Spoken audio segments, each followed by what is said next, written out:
Hello दोस्तों, आज के इस वीडियो में हम बात करेंगे हिस्ट्री में मध्यकालीन इतिहास से एक मोस्ट इम्पॉर्टेंट टॉपिक की। आज हम बात करेंगे भक्ति और सूफी आंदोलन से बनने वाले टॉप 60 क्वेश्चन की। दोस्तों, इन सभी प्रश्नों को हम वन लाइनर फॉर्मेट में यहाँ पर कवर करेंगे। यहाँ मैंने कोशिश की है कि वही क्वेश्चन रखे जाएँ जो कि प्रतियोगिता परीक्षा में बार बार रिपीट होते हैं और मोस्ट इम्पॉर्टेंट एक्सपेक्टेड क्वेश्चन रहते हैं। दोस्तों, रेलवे का एग्ज़ाम हो आपका, चाहे एसएससी का या फिर किसी स्टेट लेवल का एग्ज़ाम, जहां इतिहास एक मोस्ट इंपॉर्टेंट टॉपिक है, वहां भक्ति और सूफी आंदोलन से अक्सर क्वेश्चन देखने को मिलते हैं। मेरा नाम है धीरेन और स्वागत करता हूं आपका एग्ज़ाम स्टडी विद संगीता में। ये वीडियो यदि आपको अच्छा लगता है, हेल्पफुल लगे, तो प्लीज़ वीडियो को लाइक और शेयर जरूर कीजिएगा और इसी प्रकार के इंपॉर्टेंट वीडियो के लिए आप हमारे चैनल को सब्सक्राइब करना मत भूलिएगा। तो चलिए स्टार्ट करते हैं। भक्ति एवं सूफी आंदोलन। जो लोग सूफी संतों से शिष्यता ग्रहण करते थे उन्हें क्या कहा जाता था? तो इन्हें कहते थे दोस्तों मुरीद। क्या कहते थे? मुरीद। सूफी जिन आश्रम में निवास करते थे उन्हें क्या कहा जाता था? तो उन्हें कहते थे मठ या फिर खान कहा। ठीक है, खान कहा या फिर मठ कहा जाता था, जिसके अंदर सूफी रहते थे। सूफियों के धर्म संघ विभाजित थे, तो ये थे बासारा यानी कि इस्लामी सिद्धांत के समर्थक, और दूसरा था बेसारा, इस्लामी सिद्धांत से बंधे नहीं। ठीक है, अगला क्वेश्चन है, किस सूफी संत के विचारों को सिखों के धर्म ग्रंथ आदि ग्रंथ में संकलित किया गया है? सही आंसर है फरीउद्दीन गंज ए सकर यानी कि बाबा फरीद। ठीक है, इनको बाबा फरीद भी कहा जाता है। भारत में चिश्ती सूफी मत को किसने स्थापित किया था? राइट आंसर है ख्वाजा मुइनुद्दीन चिश्ती ने। इंपॉर्टेंट क्वेश्चन है ये, ठीक है, इसको मार्क कर लीजिएगा। अगला क्वेश्चन है, किस सूफी संत की यह मान्यता थी कि संगीत ईश्वर के निकट पहुंचने का एक साधन है? इंपॉर्टेंट है क्वेश्चन ये, इसको मार्क कर लेना। राइट आंसर है सूफी संत मुइनुद्दीन चिश्ती। ठीक है, मुइनुद्दीन चिश्ती। प्रसिद्ध सूफी संत हाजी बारिश अली शाह की मजार कहाँ है? तो ये है देवा शरीफ, बाराबंकी के उत्तर प्रदेश में। ये क्वेश्चन भी इंपॉर्टेंट है, एग्जाम में पूछा गया है। शेख निजामुद्दीन औलिया किसके शिष्य थे? Important question. तो शेख निजामुद्दीन औलिया बाबा फरीद के शिष्य थे। बाबा फरीद किसके शिष्य थे? तो बाबा फरीद ये बख्तियार काकी के शिष्य थे। बाबा फरीद के दो महत्वपूर्ण शिष्य कौन थे? तो देखिए, पहला नाम है निजामुद्दीन औलिया और दूसरा है अलाउद्दीन साबिर। किसने अपने जीवन काल में दिल्ली के 7 सुल्तानों का शासनकाल देखा था? इंपॉर्टेंट क्वेश्चन है, इसको मार्क लगा लीजिएगा। राइट आंसर है हजरत निजामुद्दीन औलिया ने। शेख निजामुद्दीन औलिया की दरगाह कहाँ स्थित है? एग्जाम में पूछा गया है, प्रैक्टिस सेट में भी अक्सर आपको ये क्वेश्चन देखने को मिलता है। तो शेख निजामुद्दीन औलिया की दरगाह है हजरत निजामुद्दीन दिल्ली में। किसने सत्तारी सिलसिले की स्थापना की थी? तो सत्तारी सिलसिले को प्रारंभ किया शेख अब्दुल्ला सत्तारी ने। इसका मुख्य केंद्र बिहार था। सिखों के धर्म ग्रंथ आदि ग्रंथ में किस सूफी संत के विचारों को भी संकलित किया गया? राइट आंसर है बाबा फरीद, शेख फरीउद्दीन गंज ए सकर। कादरी धर्म संघ या सिलसिला की स्थापना किसने बगदाद में की थी? राइट आंसर है सैयद अब्दुल कादिर अल जिलानी ने। भारत में कादरी धर्म संघ या सिलसिला के प्रवर्तक कौन थे? तो ये थे मोहम्मद गौस। प्रसिद्ध संत सलीम चिश्ती कहाँ निवास करते थे? इंपॉर्टेंट क्वेश्चन है, मार्क कर लेना इसको। तो शेख सलीम चिश्ती ये फतेहपुर सीकरी आगरा में निवास करते थे। शेख उल हिंद की पदवी किसे प्रदान की गई? तो शेख सलीम चिश्ती को शेख उल हिंद की पदवी दी गई थी।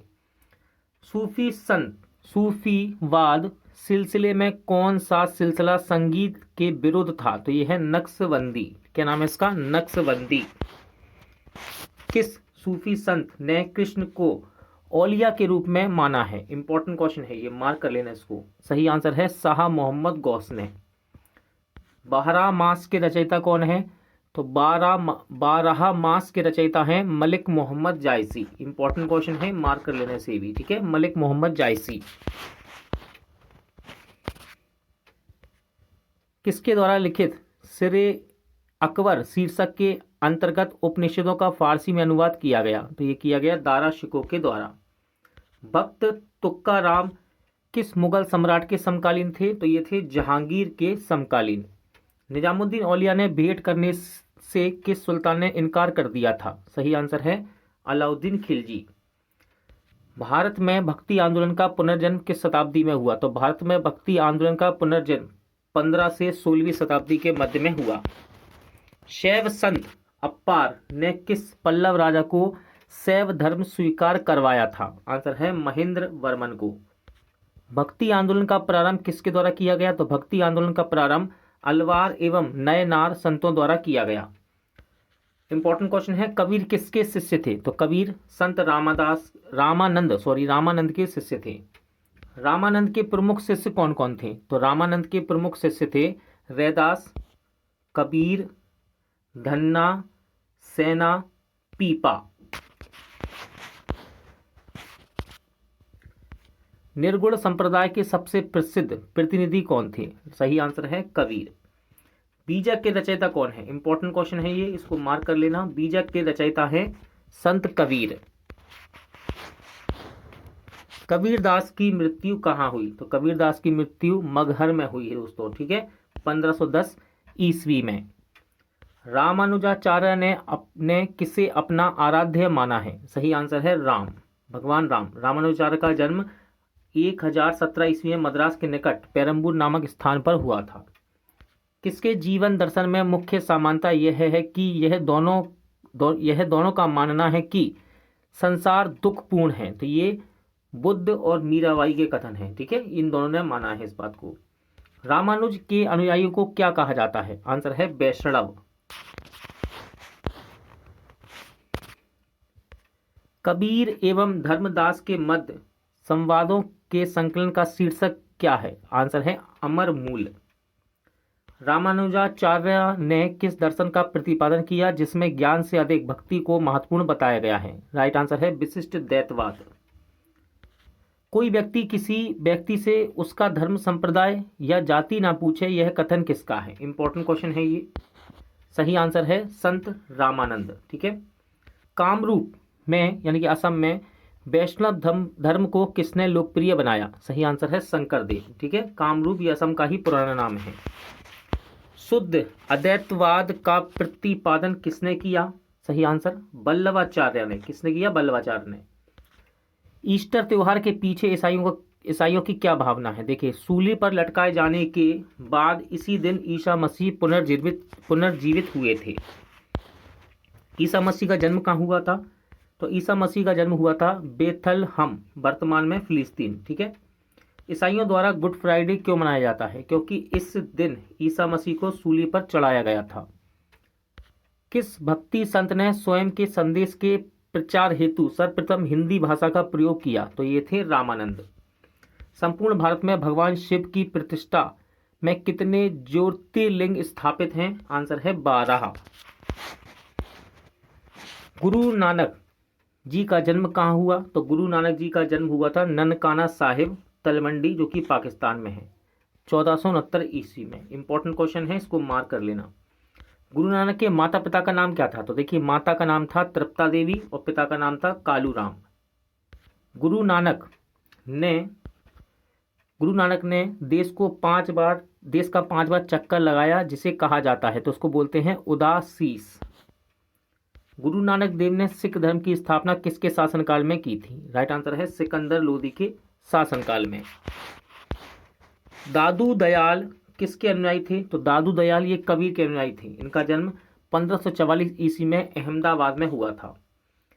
किसने निपख नामक आंदोलन की शुरुआत की थी? आंसर है दादू दयाल। चैतन्य महाप्रभु किस संप्रदाय से संबंधित हैं? तो चैतन्य महाप्रभु का संबंध है वैष्णव संप्रदाय से। तुलसीदास किस शासक के समकालीन थे? तो अकबर एवं जहांगीर के समकालीन थे तुलसीदास जी, ठीक है। इंपॉर्टेंट है, इसको मार्क कर लेना।